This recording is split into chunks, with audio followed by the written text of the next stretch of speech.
So you're raising an autistic tween and you're wondering how on earth to talk to them about sex, puberty, or any of the other awkward stuff that comes with growing up. And maybe you're thinking, how much should I say? What if they don't understand? Where do I even start? And it's not that you don't want to talk about it, you do. You just want to do it in a way that actually makes sense for your child because, let's be honest, most sex ed advice out there, it's not written with autistic kids in mind, which can leave you feeling stuck, anxious, or like you're fumbling in the dark. So this episode is all about making it easier for you. Not necessarily what to say, because that's covered in all the other episodes, and all that stuff is at Sex Ed Rescue or at the Sex Ed Shop. All the language that I use, all the facts that I give parents are based on facts, no euphemisms, clear language. So all of that stuff is there. But this episode's going to be more about how to say it in a way that works with how your child thinks, learns, and processes the world. And as a neurodivergent mum myself of neurodivergent kids, this is close to home, this one. And I know these conversations, they can feel overwhelming, but I promise you can do this in a way that's clear, calm, and supportive. And stick around to the end because I've got a 1-minute challenge that'll help your next sex ed conversation feel more doable for both of you. What if talking to your tween about sex didn't make you want to run for the hills? On Sex Ed for Tween Parents, we ditch the awkward and keep it real with chats that actually work. I'm Cath Hakanson, sex educator, mum, and your guide to handling all the tricky stuff without cringing or making it weird. Okay, so let's talk about how to talk. Because when your child's autistic, the way you talk about puberty, sex, and relationships might need to look a little different. And if you've ever felt unsure, second-guessed yourself, or thought you're doing it wrong, you're not alone. So we're going to look at some of the practical ways to make sex ed more accessible, clear, and supportive. It's really important to start early. With tweens, it's likely that they're going to need more time to process some of those big abstract ideas. And in regards to puberty, the earlier or the sooner you start preparing them for the changes that are going to happen, the more likely they are going to be to just ease into those changes. It's going to be less of a challenge for them if you can start talking early. And the idea is that it's about making it familiar. You're planting those seeds so that when the changes do start happening, that it's going to be less overwhelming for them. Something you can do is also check what's being taught at school. Your child might be going to a school where they do sex education. Some schools do, some schools don't. The quality of sex ed can vary as well, depending on where you are in the world and who's teaching it.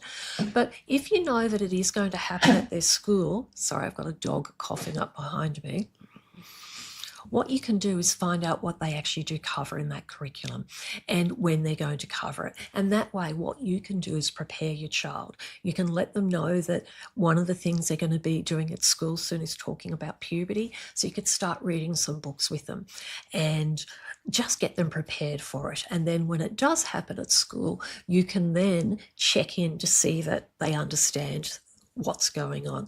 Something I do want to point out that is that because sex is a topic that so many people feel uncomfortable about, it means that we can sometimes slip into using language that can be misunderstood.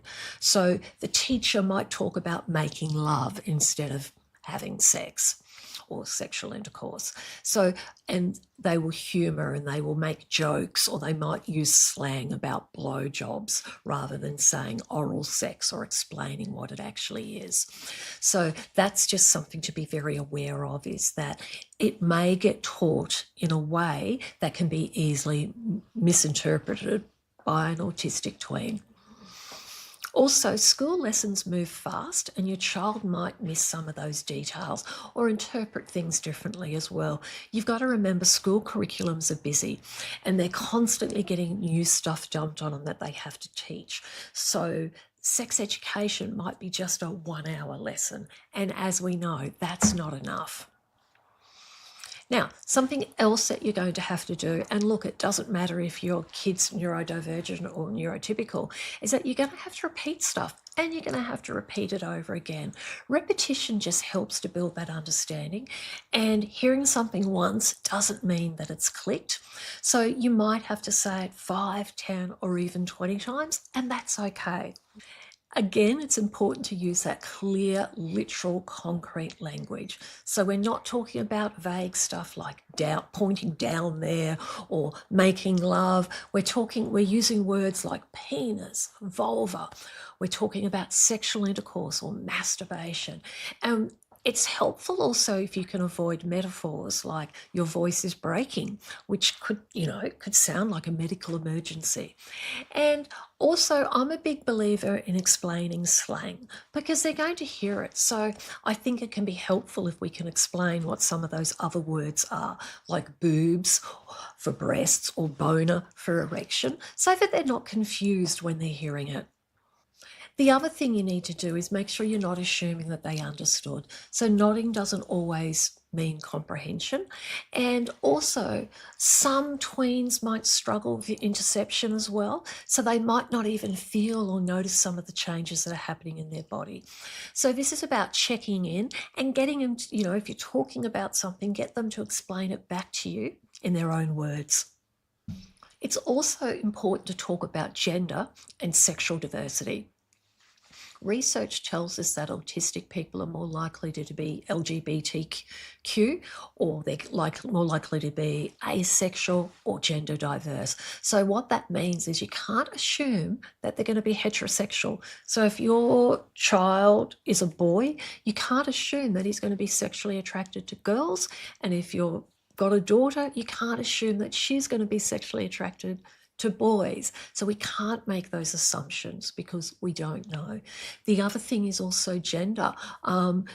When babies are born, we look at their genitals, and if they've got a vulva, we assume that they're going to be a girl. But what we're doing is we're guessing. And as kids get older, they usually let us know if we've got that gender wrong. That could be when they're like 4, 5, maybe sooner.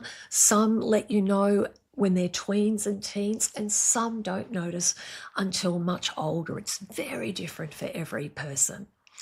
So this is where we need to make sure that the door is kept open for disclosure.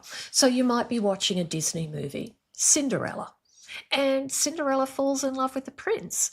So you could say something, but what if Cinderella didn't like princes? What if she wanted to fall in love with a princess? Because, some girls do fall in love with other girls.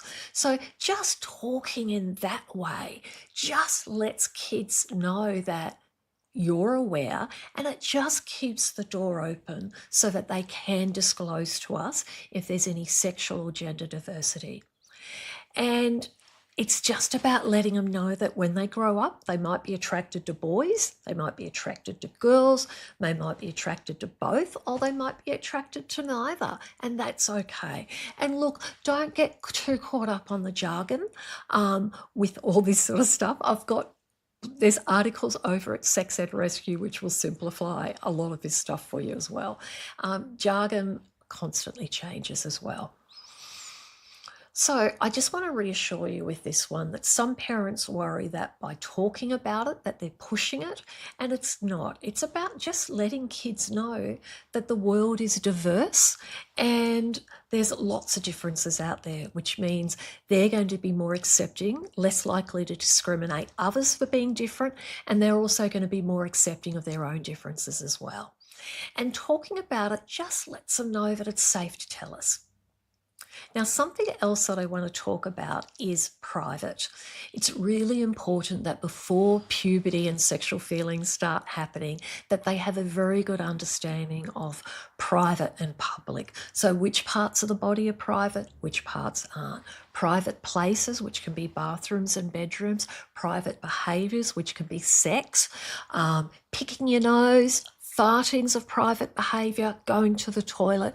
And then we have private words, which can be like names of our private body parts. Sex is a private activity or a behaviour, so it's can be a private conversation as well. So it's just really important that they understand that. And in regards to masturbation as well, it's really important about making it clear that it's okay to touch your genitals, but it has to always happen in a private place. And you need to be very clear about where that private place is. So it's not about saying that it's okay to masturbate in the bathroom, because there's a bathroom at the shopping centre, there's a bathroom at school, so that means it's okay to masturbate in those bathrooms. You need to be very clear and say that it needs to be a bathroom at our house, your bathroom, not the ensuite to my bathroom, but making it very, very clear. I do have some resources also. Sometimes masturbation can be problematic, and usually it can become problematic around puberty when hormones are high and sexual feelings are high. And often it's more of a problem because those boundaries around private and public haven't been put in place. And then also because masturbation hasn't been built into their daily routine. But there are other conversations that will be, all that stuff is over on the website, and that's the sort of stuff I talk about in the membership as well. I've got a nursing background, so this problematic sort of sexual behaviour stuff interests me because it's not rocket science and it's actually quite easy to sort it out. What tends to happen is we get clouded, our view, our perspective gets clouded by the sexual aspect of it. Now, we're going to move on to hygiene. So what tends to happen is, as a child, you know, they might go play in the mud or ride their bikes and come home and get dirty and need to have a bath and wash the dirt off, but they don't really get dirty and smelly. Their body's pretty easy. They don't get smelly in the armpits. Their hair doesn't get super oily, so it might not need to get washed frequently, and looking after their body is quite easy. But then puberty starts and they start getting smelly under the armpits, their face starts to get oily, their hair gets oily, they're creating more oil on their body, so their clothes, if they're not washing their clothes will get that smell that gets from the build-up of stale body oil on it. So puberty is about new routines because they're now having to learn to look after their body in a different way. So it can take a little while for some kids to remember deodorant, hair removal if they want to shave, period care, looking after oily skin. So just remember that it can take a little while to adapt, and you might need to use things like checklists or visuals to help them remember. And also, I'm big into explaining why. I know for myself that if I understand why something has to happen, then it's like, oh yeah, it is important, so I'm then more likely to do it. So don't forget that aspect as well. Also, in regards to hygiene and stuff, look, next time you go to the supermarket, walk down the hygiene aisle and have a look at stuff. The men's deodorant is all black or white. The women's is a little bit different, and it's very gendered. You know, it's not easy to find deodorant that's not, you know, targeting a particular audience. And, you know, it's marketing. They want to make it very clear who their products are for, but it makes it difficult for us because things will be gendered. And also things like period products are also very girly as well. It can be sometimes difficult to find stuff.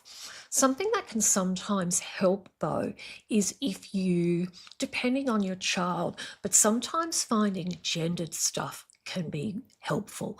Or if they've got a YouTuber that they follow, or there's someone on social media, sometimes what you can do is take advantage of someone that they admire, and if they've got like a toiletries range out, you can then grab it. Or if they're into Lego or Minecraft, you might want to find something Minecraft themed, like I'm Australian, and Disney have bought Bluey. And you go into the supermarket, there's Bluey everything. So sometimes that marketing we can actually use to our advantage. And we also need to be mindful of sensory stuff.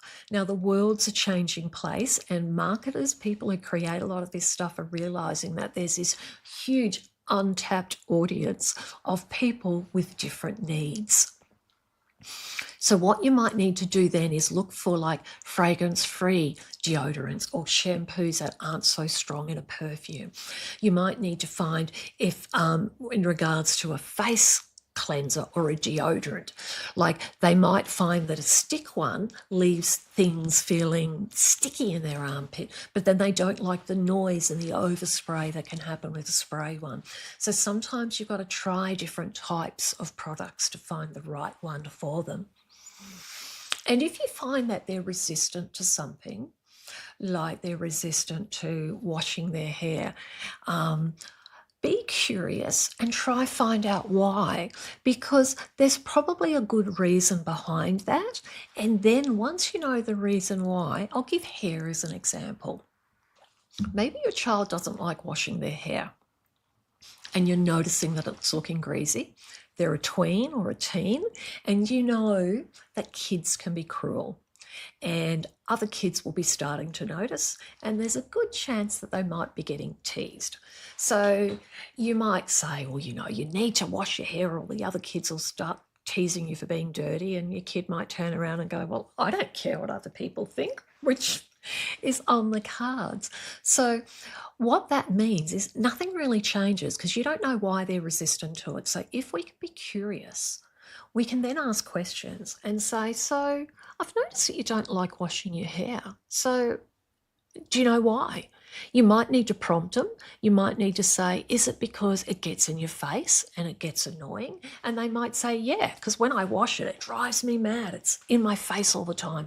And when it gets, after a couple of days, it sticks and stays out. So you could turn around and go, oh, okay, so it's that it gets in your face. So you could maybe suggest a different haircut or getting hair cut more frequently, or you could look at hair products so that they're actually washing their hair, it's clean, but then they're putting product in it to keep it out of their eyes. So I just want to remind you, be curious and sometimes ask why, especially in regards to the hygiene stuff. Some kids won't like that sensory sensation of pubic hair and they just won't like the feel of it. So if they come out to you and say, I want to shave, I want to start shaving, and you go, well, why? What do you want to shave? You know, don't make, like me, make the assumption that and peering at their face and going, but you've got no hair there. Be curious and go, oh, why do you want to shave? And then find out why, because sometimes there will be sensory stuff around it. Now, the other thing we have to be wary of is that as kids go through puberty and sex hormones are happening, and as part of growing up is that we're trying to work out, when we look at child development, children all go through the same development. Some will go through it faster or quicker. Some will display certain behaviours, some won't. But regardless of whether your kid is autistic or not, they're still going to go through that development and they're still going to go through it at the same stage as all the other kids. So the social stuff of wanting to fit in, being too scared to wanting to follow the crowd because it's safer to be part of the crowd than to stand out as being different. All that stuff is going to affect your child as well. So they're going to want to be involved with their peers and things like that. And sometimes what can happen is that there's a lot of misinformation out there about love, sex and relationships. So kids are going to hear a lot of misinformation because 90% of the kids that your child's going to school with won't be having these conversations with their own parents. They'll have had no conversations about porn. They'll have had no conversations about sex. They may have had some conversations about puberty, but they're going to be lacking a lot of knowledge. So they're going to be turning to the internet and they're going to be learning from their peers, which means there's going to be a lot of misinformation. So part of this is also media literacy, like with AI, I think kids are going to become a lot more aware that just because you see an image doesn't mean it's true. It might be an AI generated image. So we need to make sure that we're talking about misinformation. And we also need to be aware that they may be less likely to pick up on sarcasm, jokes, and also some of those myths that about sex that are out there. So it's really important that you encourage questions. And if they're not sure about something, go and fact check it together. Grab a book and have a look at it and read it together. And ask them, do you think this is true or not? And find that information together. It's also really important to sort of keep an eye on what's happening with their friendships in regards to safety. Tweens are reaching that age where things are changing. Friendships are changing. They might be going to different schools. Kids that they were great friends with at primary school might change when they go to high school or middle school. So that's just something to be aware of. And also to be aware of bullying and if there's any teasing, flirting and stuff as well. Boundaries around consent are super, super important too. So making sure that they understand that you can't just touch someone, you need to ask and they need to ask you. But sometimes it can be really hard to interpret some of the unspoken language, like flirting might be difficult, or you might be super excited and happy to see someone and having fun and it's platonic, you're just happy to see them, but others may misinterpret it. So that's something to also be aware of and something to talk about as well. So check in with what's going on with their social world. Have a bit of an idea about who they're hanging out with. And if you have to, just help them with decoding it as well. It's also important to talk about relationships. So what's a friend and what's a crush? What does a healthy relationship look like? What's okay to say somewhat to someone? What's too much? The whole dating romantic stuff can be really, really tricky for autistic people because it's about a lot of it. It's about interpreting stuff and it's often unspoken, so it can be a lot more challenging as well. So this is where you might need to spell things out, use examples, and sometimes role play as well can be helpful. And the unspoken social rules are challenging, like nose picking. Like I remember saying to my son once when we were driving and he was having a really good dig up his nose. And I looked at him and I said, that's a private behaviour. He said, we're in the car, no one can see it. I said, but what if the person in the car next to us is a kid from your school? Because he looked out the window and he could see other people. And what if they pulled out their phone and they took a photo of you and then shared it? I said, you might be in the car, but people can still see you. So sometimes you have to sort of be quite direct and explain stuff as well. Because often we don't know about social rules until they've been broken or when they're being teased about them. So that can be things like periods are private. Your friend just got their first period, but that doesn't mean it's okay for you to go tell everyone at school. And other examples, like some kids are big into sensory, so they're big into sniffing. So it's about making sure that they understand that it's not okay to do that to a stranger or at school and why, and the fact that it's just not socially acceptable, and then what the consequences of that can be as well. So lots and lots of different little things that you can do and just little things to be aware of. Now, in a minute, I'm going to share a 1-minute challenge that will help you practice making one of these tricky topics more concrete. And if your head is spinning right now, take a deep breath. You don't need to be an expert. You just need to keep showing up and adjust how you explain things so that they actually understand and the message sinks in. Now, what I've got to help you is a free guide, and it will help you regardless of whether your kid is neurodivergent or neurotypical. And what it is it's got 5 cringe-free strategies to help you start sex ed conversations. So it will give you ideas that will help you to start these conversations, give you tips on how to make it less awkward and more doable. And also heaps of resources over in the Sex Ed shop as well, and at Sex Ed Rescue. As I've said to you, everything that I have is about direct, straightforward language. And you can grab that free resource if you go to cringe-free-strategies.com, or you can find the link down below. Now, your 1 minute challenge. I want you to pick one concept that your child might find confusing. Private body parts, masturbation, crushes, sex, whatever comes to mind. And I want you to practice talking about it or explaining it in a clear, literal way. So you might say, private means a body part that's covered by underwear and it's not for anyone else to touch or look at. So that's it. One sentence, think of the concept and think about how you would explain it. And remember, with sex education, it's not a lecture. What we're doing is little bits of information that we're throwing at them, and we're explaining it in a way that our kids understand, regardless of whether they're autistic or not. And when we can explain things literally, what that does is it just reduces that confusion, anxiety, and even shame for our kids. And it's also making a space for them to come to us with more questions down the track. Now, thank you so much for listening to Sex Ed for Tween Parents. And if this episode's helped you feel seen, supported, or just a little bit more confident, I'd love it if you left a quick review.